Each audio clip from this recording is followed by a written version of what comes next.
Hello friends, কেমন আছো তোমরা সবাই? আশা করি ভালো আছো। আর আমি অনেক ভালো আছি। তো আমি এসেছিলাম মামার বাড়িতে।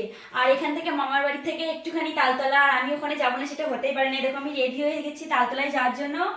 আর এখন আমি, আমার মামি, দাদা, বৌদি সবাই মিলে যাবো তালতলায় ভিডিও শুট করার জন্য।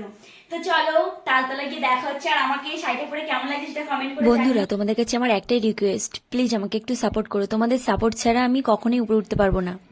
আমার লাইফের এটা ফার্স্ট ব্লগ, তো যদি কোনো ভুল হয়ে থাকে তো তোমরা কমেন্টে জানাতে পারো। তারপর আমরা টোটোতে করে সবাই তালতলা চলে এসেছি। তালতলা আসার পরে আমি দেখো কিছু ভিডিও শুট করব। নরেশ দাদাভাইয়ের সাথে দেখা হয়েছিল, তাই দাদাভাইয়ের সাথে কটা ভিডিও করে নিলাম। যারা তোমরা আমার ডান্সের ভিডিও দেখো তারাই বুঝতে পারবে যে আমি কিরকম ভিডিও করি।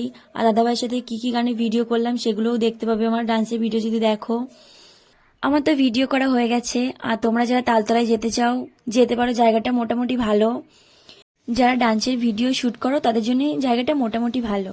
আমার ভিডিও শুট করা হয়ে গেছে, আমরা এখন সবাই বাড়িতে যাব। আর আমার এই ব্লগটা কেমন লাগলো সেটা কমেন্টে জানিও। আর ভালো লেগে থাকলে লাইক, কমেন্ট, শেয়ার করে দিও। ওকে, বাই। নেক্সট ভিডিও দেখা হচ্ছে।